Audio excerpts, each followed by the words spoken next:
yang beranggotakan.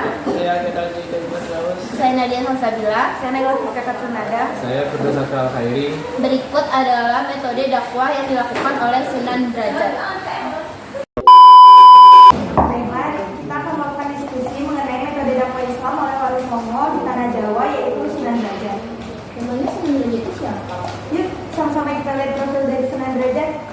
Sunan Derajat yang memiliki nama asli Raden Syarifuddin atau dikenal juga dengan Raden Kosim, lahir pada tahun 1470 Masehi di Surabaya, Majapahit. Ia merupakan adik dari Sunan Bonang yang juga merupakan salah satu wali songo yang menyebarkan ajaran Islam di Pulau Jawa. Sunan Derajat merupakan putra dari Ali Rahmatullah atau Raden Rahmat yang dikenal juga dengan Sunan Ampel. Ia memiliki 6 orang saudara, yaitu Sunan Bonang, Asyikah, Siti Syariah, Siti Hafsah, Siti Matmainah, dan juga Dewi Matasyah. Sunan Derajat atau dikenal juga dengan Raden Kosim memiliki adat kebudayaan Jawa.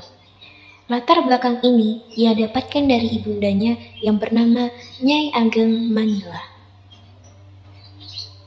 Setelah lama belajar di Surabaya, Sunan Derajat akhirnya pindah ke Cirebon untuk belajar ke Sunan Gunung Jati. Sunan Ampel mengirim putranya Raden Kosim ke Cirebon untuk menambah kedalaman pengetahuan agamanya sebelum berdakwah menyebarkan agama Islam.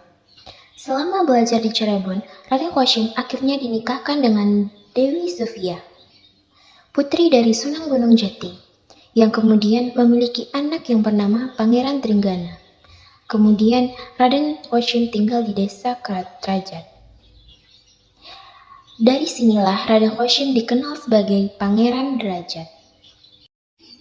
Setelah kisaran tahun melakukan dakwah, akhirnya Sunan Derajat menghabiskan sisa hidupnya di suatu bukit yang bernama Dalam Duwur. Sunan Derajat akhirnya tutup usia tahun 1552 Masehi. Beliau dimakamkan di Dalam Duwur yang terletak di Dusun Derajat, Kecamatan Paciran, Kabupaten Lamongan.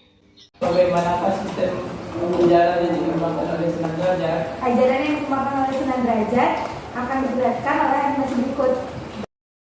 Pada saat melakukan dakwah untuk mengembangkan sistem ajarannya di Pulau Jawa, Sunan Derajat selalu beradaptasi dengan masyarakatnya dan menyesuaikan ajarannya dengan kondisi masyarakat setempat. Sunan Derajat memakai strategi untuk menarik perhatian orang-orang dan tidak serta-merta memaksa orang beragama Hindu dan Buddha untuk memeluk ajaran Islam. Sunan Derajat selalu mengajak masyarakatnya untuk melakukan ibadah-ibadah sesuai dengan ajaran Islam. Dalam mengembangkan sistem ajarannya, Sunan Derajat mengajarkan kesenian tradisional di daerah-daerah setempat, yaitu dengan cara memainkan tembang-tembang serta wayang-wayang yang diiringi oleh musik gamelan. Selain itu, Sunan Derajat juga mengajarkan masyarakat setempat untuk menggunakan alat musik tradisional. Nah, sekian diskusi mengenai metode dakwah Islam oleh Wali Songo di Tanah Jawa kita kali ini. Kita akhiri Dengan Assalamualaikum warahmatullahi wabarakatuh. Emangnya metode penyebaran Islamnya gimana? Nah, simak dari video animasi berikut ini.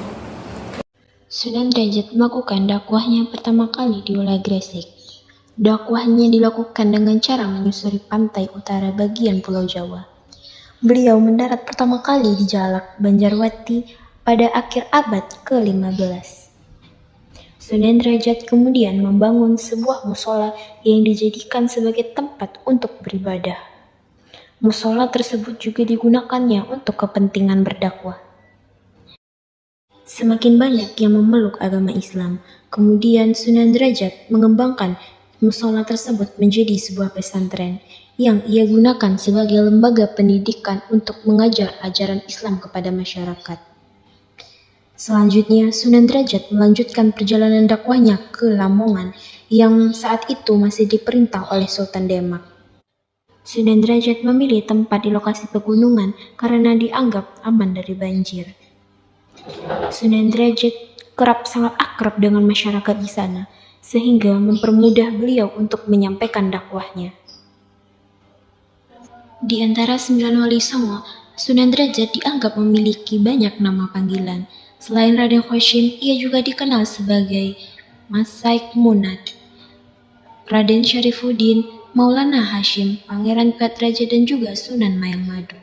Nama panggilan ini kerap ia dapatkan dari penyebaran Islam yang ia ajarkan di Pulau Jawa. Sunan Derajat sangat dikenal dengan metode dakwahnya yang dianggap paling ampuh, yaitu dengan cara bijak dan halus. Ia mengajarkan masyarakat di sana untuk tidak saling menyakiti dan hidup dengan kedamaian. Ia menghindari cara-cara paksaan dalam mengajarkan agama Islam. Ia juga berdakwah melalui masjid dan mushola, dan terkenal dengan nasihat-nasihat tentang kehidupan yang sesuai dengan ajaran Islam. Konsep yang ia pakai dalam berdakwah yaitu adalah bil hikmah, atau dengan cara-cara yang bijak dan tidak memaksa.